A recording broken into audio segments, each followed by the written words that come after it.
Hi and welcome. If you are here for a conversation with Red Light Lit co-founder Jennifer Lewis, you're in the right place. We're going to wait a few seconds while our attendees fill into the room. Welcome, everyone. While we do that, I will get some quick bookkeeping out of the way. Thank you for joining us at Alta Live. This is our digital event series at Alta Journal. I'm Beth Spotswood. I'm Alta's digital editor. Today, we are so excited to welcome Jennifer Lewis. She's the co-founder of Red Light Lit, a series of reading events at which an array of performers present works on love, sexuality, and gender identity. Jennifer joins Alta Journal contributor Anita Felicelli to discuss sexuality and literature, describe the expansion of Red Light Lit into a journal and small press, and hopefully read us a little something today. So before we get started, I just want to, kind of introduce Alta. If you're unfamiliar with us, we are an award-winning quarterly journal that aims to celebrate and examine the West Coast. If you enjoyed today's conversation, I so hope you will check out our work at altaonline.com. Jennifer and Anita will speak for about 25 minutes today, and then we're going to get to your questions. So please use the Q&A button, question and answer button directly below us to ask a question. We will get to as many of those as we have time for today. Don't worry, all of this interview will be recorded and posted to altaonline.com later today. Without further ado, I'm going to turn it over to Anita and Jennifer. Thank you, Beth and Alta. It's really nice to be here. And thank you, Jennifer, for being in conversation with me. You already know that I loved the night that I saw your reading series, Red Light Lit. And then I also read your publications, your own and Thea Matthews's poetry collection, Unearth the Flowers. And I'm just excited to be in conversation with you again after a few other conversations. Cool, thanks. It's so nice to talk to you again. I wondered if you could tell us a little bit about the founding of Red Light Lit, just in terms of you started emotionally from a very different place than you ended up. Yes, so I started in 2013. I was in graduate school at San Francisco State. And prior to going back to school for creative writing, I was a technology journalist, which really just means I profiled entrepreneurs. So I was used to profiling people. And I was freelancing. I freelanced for a magazine called Sex and Design. So really just by the title, that was my first step into writing about sex. But honestly, I only profiled musician Amanda Palmer and artist Oleg. But the founder, Veronica Christina, approached me to do a erotic literary performance series. And at the time, I just felt like erotic literature is the intent to arouse. And I couldn't decide, I just didn't want to be a part of that. But I was at State where I heard a lot of nuance of sexuality and gender. There was a lot of non-binary folks there, a lot of people transitioning, and a lot of stories of sexual abuse and sexual trauma. And so I said, yes, I would do this if we focused on,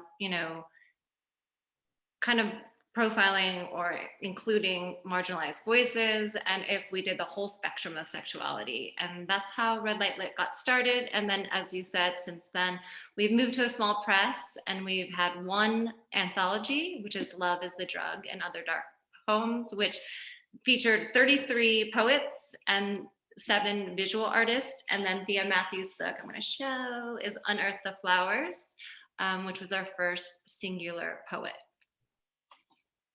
Yeah, and that collection is so beautiful, as is the anthology. I think that that's something that definitely struck me in the reading series, and when I was reading the various authors, it was that there's so much more there than titillation. It's really about the body and the ways in which the body is vulnerable, and how intimacy expresses itself differently with different people in different contexts, and just the particularity of the experience of certain marginalized voices. Each person has their own experience of the world, but it's very rare to to get to be yourself, you know, and express yourself the way that you want to. And I think that's something that you definitely, that's an experience you created at Red Light Lit and with your press.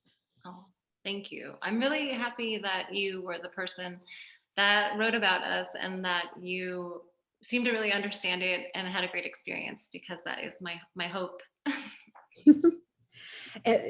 Yeah, I mean, I think, you know, you did, when we talked before, you mentioned, you know, you hadn't started from a place of total comfort. So like, what did you do to become comfortable? You know, you saw that and you had a transformation in terms of what you saw it could do for other people. But as a writer yourself, and, you know, an award-winning writer at that, how did you emotionally become more vulnerable in your own work and then sort of champion other people who didn't necessarily have your experience in the world?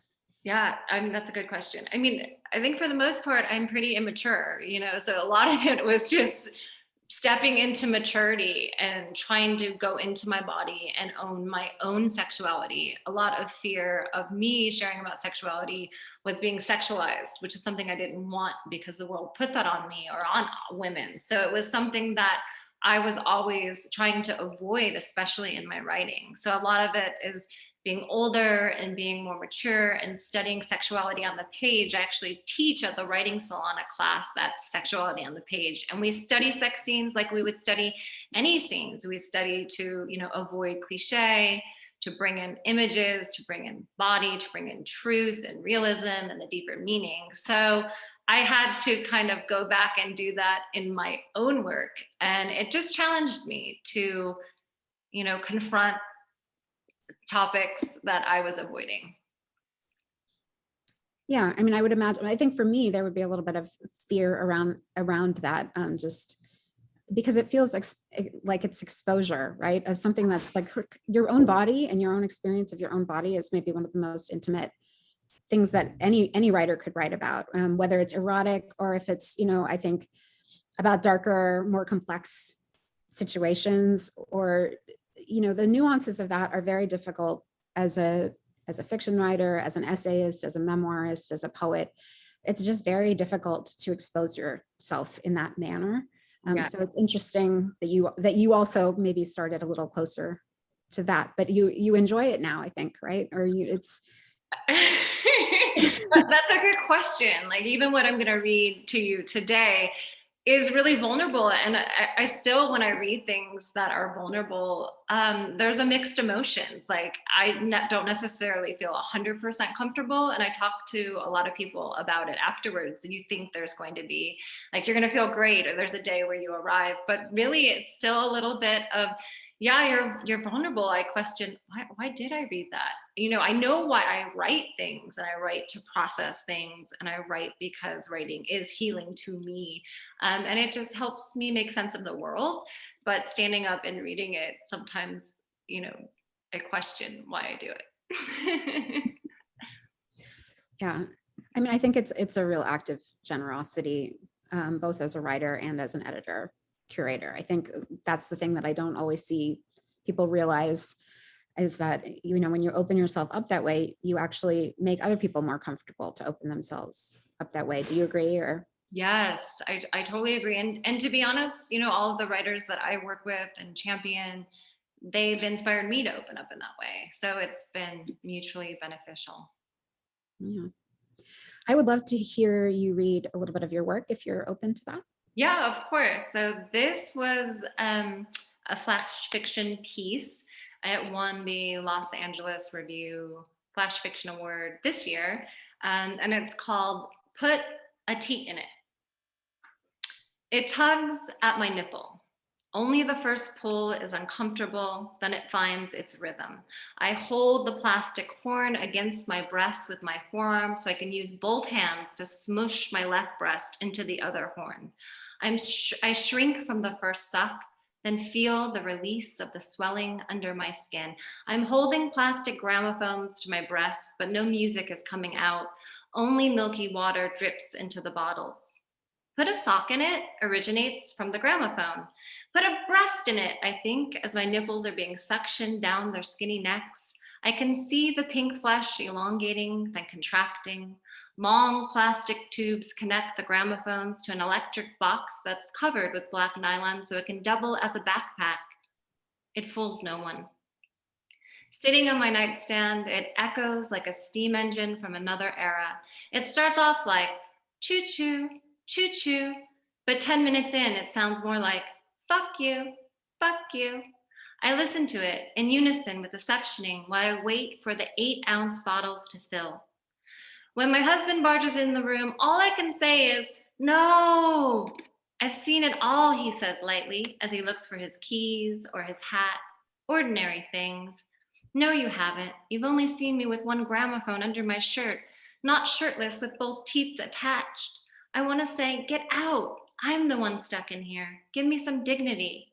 Instead, I close my eyes. The industrial sound makes me feel like I'm in a factory. I am the factory. I start to leave my body. I'm always leaving my body. I notice that I leave, so I tell myself, come back. Feel animal. Feel mammal. Feel cow. In 1920, the first mechanical breast pump was modeled after the bovine milking machine, and little has changed about it since. Seriously, get out of here, I say.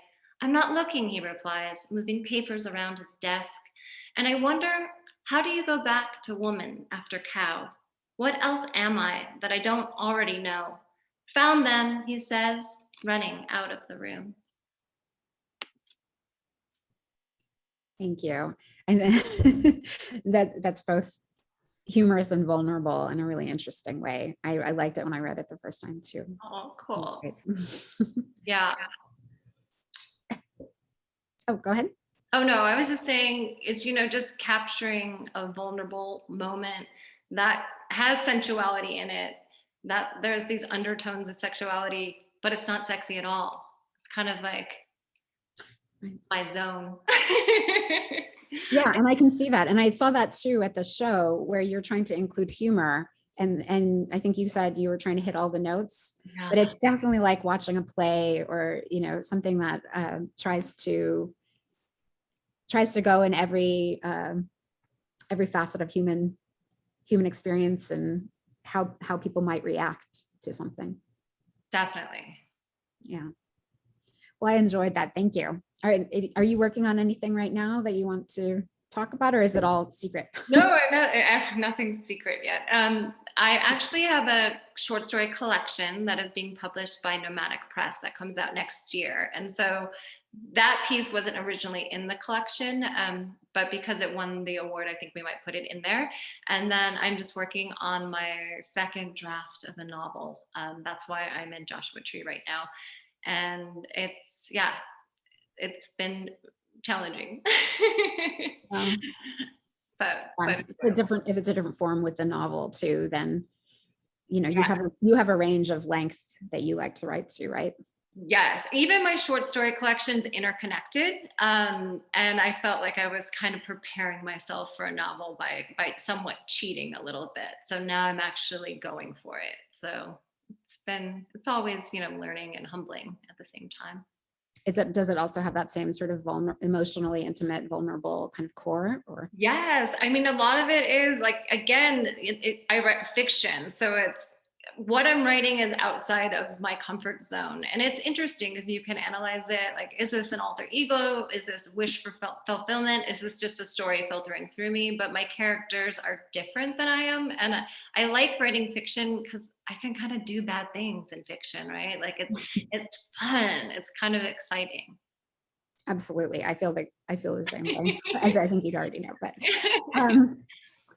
I would love to hear your recommendations for the audience as to, erotic authors you enjoy and what, pieces of intimate literature you think are really stellar, and what do you think people should be reading? Well, okay. So again, I don't think any of these people would consider themselves erotic writers, but I think they write sexuality really well. My favorite book in a long time was Raven Lalani's Luster. And have you read it yet? Yes, I loved it. It was one of my favorite books from last year. I loved it so much. I read it a couple of times, and I love the main character because she has IBS and she has to kind of plan to have sex, and it's really unsexy what she has to do. And then because there's so much planning involved, if it doesn't happen, she has to like let down that expectation. And so that, again, that's like the zone. It feels very realistic. It feels like, even though, you know, I hate to reduce it as Edie being like an unlikable character, like I love unlikable characters. So I loved her.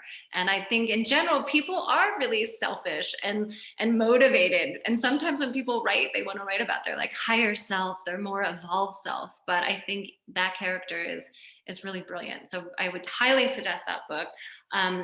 One of the writers that I work with often is Christine No, and she's a poet, and her book that's coming out, Whatever Love Means, it's coming out in October by Barrow House Press.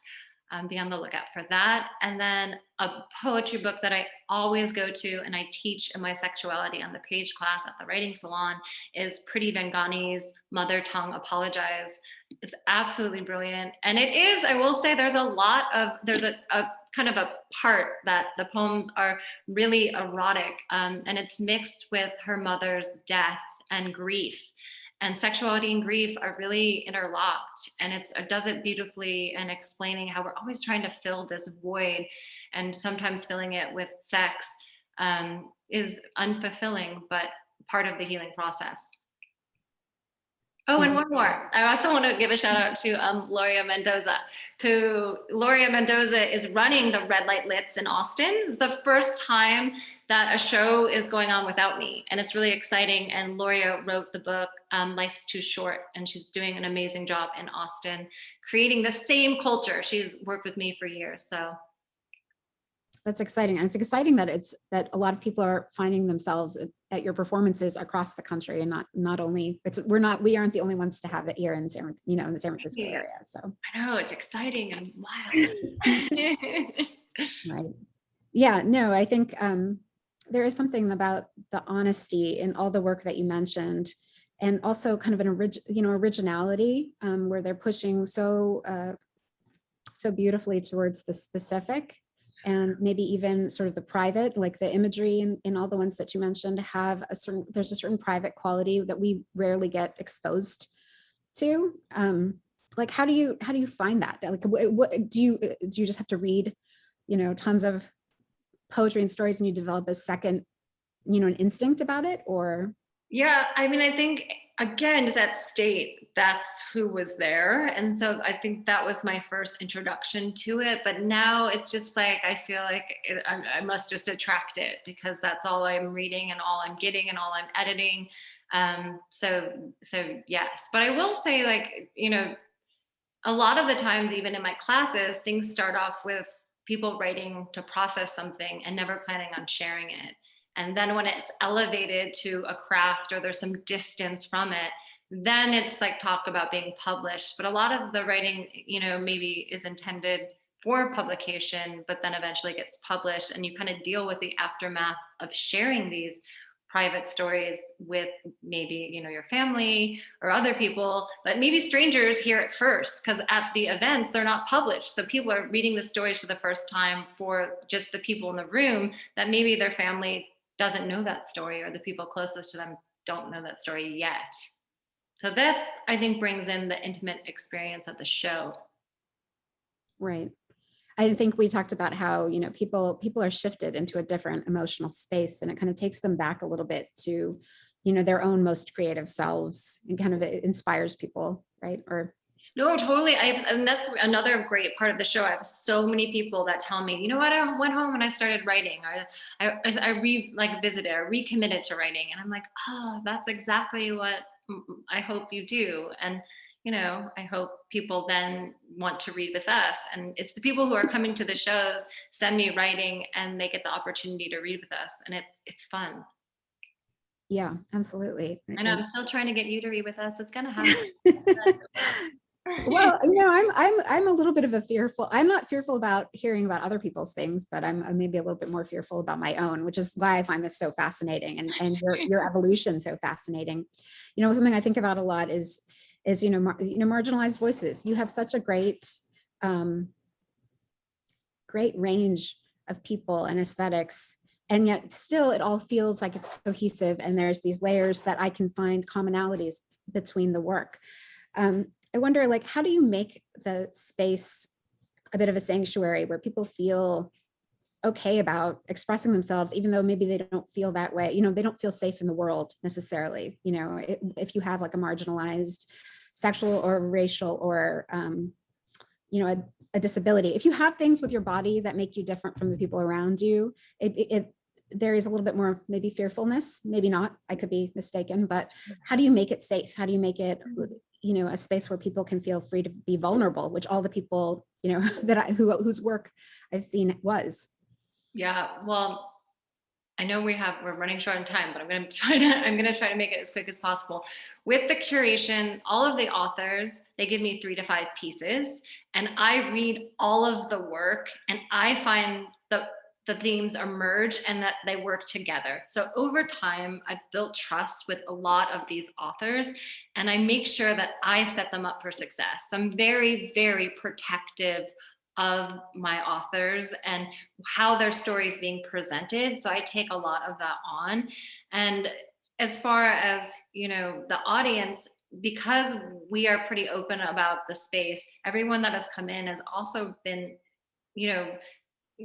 like respectful of our stories. Like we've never had a problem with anyone, heckling or being disrespectful. And I've been doing this for a while. So I just feel really fortunate. So again, it's a case of just attracting people who are there not necessarily, for the vulnerable story. They're there for the intimacy. But that is in my mind all the time when I'm reading the work, and making sure that where it falls in the lineup, it's setting up the reader for safety and success.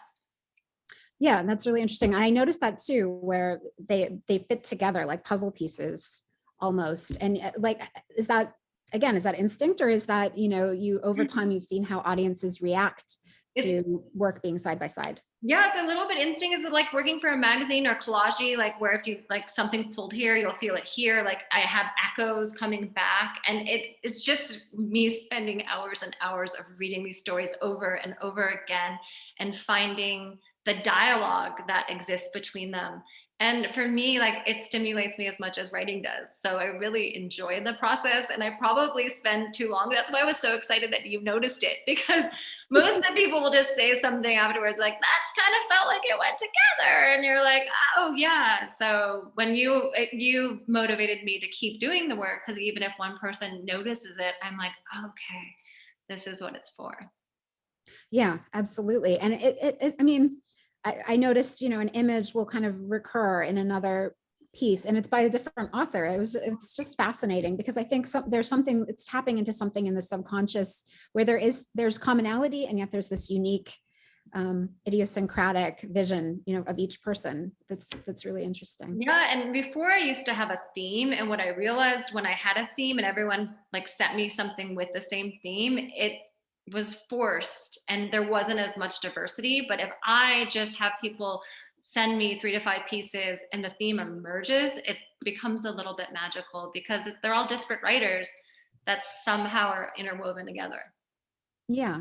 And that's part of just sort of the beauty of performance in general. It's not always expected or planned. It kind of emerges a little bit organically as well in the audience you have, right? Yes. Sorry, I have a question. Okay. Oh, why don't we bring, Okay. did you want me to bring Beth back right now? Or sure. Yes. Okay.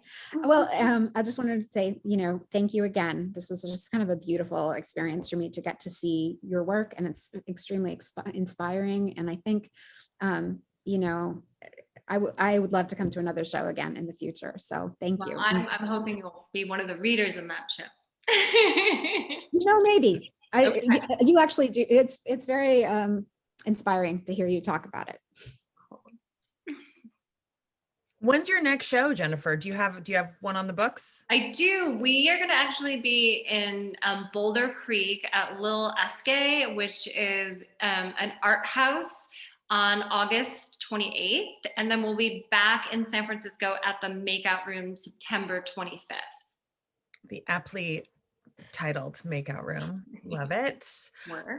So Ada asks, what's an early experience where you learned that sexual language and or writing had power? Wow. I mean, define early experience. I honestly think it would be like 35. So that could be that could be early for me. I'm a late bloomer. So I think in general, I'm trying to think of writers that I read at a younger age that was really inspiring for me. Michelle T is someone that comes to mind. Um, just the kind of claiming your sexual power and writing about the awkwardness of sexuality really helped me to write my own experiences. But quite honestly, yeah, like I said, very late bloomer, pretty conservative, coming from a conservative background, going to a Catholic school my whole life. I was a creative writing major in undergrad, but we didn't really that wasn't sexuality wasn't as prevalent. So it wasn't something that I wrote about. I was very Victorian about it. They went in the bedroom, the door shut, and then the next day happened. So I'd say Michelle T was my first intro to knowing that it had power. And are you accepting, can those of us who write and don't know you have not participated thus far in Red Light Lit, are you accepting submissions? Can we send pitches? Do we send Yes. 500-word pieces? What do you want? Yes, because it's mostly just me. Like I said, I do have a curator in Austin who's accepting right now because Austin is building. You can send me, just as Jennifer@redlightlit.com, your stories, and I will try to answer you back. A lot of the times I had to close submissions because I have such a collective of writers that I work with people whom I know will work well together. But yeah, you can email me and I will email you back. In terms of, when you're getting submissions, I think not only is it vulnerable to get up and share stories, it must also be vulnerable to have created this concept in and of itself. And while you definitely have an array of writers that you worked with often, just kind of putting this out there must open you up to all different kinds of responses. How do you navigate that? Has it always been positive? Well, I will say that's another reason why I don't have them open, because sometimes I would have to open the the document with one eye, like, okay, what is this going to be? And there'd be like photos. So I was getting the wrong kind of submissions. And to avoid that, I've started only working with people I know. Because again, once you participate in the show, you know what kind of stories that we publish. So yes, that's happens rarely. And I've been really lucky. And I swear, I feel like I've been very lucky that I've had positive experiences, mostly dealing with female or female identifying people. But with that said, I do work with males as well. But for the most part, been lucky. You have been lucky. I've been heckled. I know. Um, I know. with that, we're out of time. I'm so grateful to everyone. If you've missed any part of this, don't worry, it's been recorded and it will be up on altaonline.com later today. We've also taken copious notes of all of those authors and writers that Jennifer has mentioned. And if you're registered for this event, we're gonna shoot you an email later today with links to all of their work. So don't worry if you've forgotten someone's name and wanted to check back on it. Next week, on, let's see, what's today, the 4th, so the 21st, on Wednesday, July 21st, we're going to welcome Michael Schwab, the graphic designer, including of our cover. You might know his work from Pete's, GGNRA, and Parks Conservancy. He's going to join us from his studio in Marin County and talk about his work. So please do join us for that. Most importantly, check out Red Light Lit, including those 2 upcoming shows we heard about, and Anita's article in Alta. Thank you both for taking time to do this today. Thank you. All right, take care, everyone. Bye.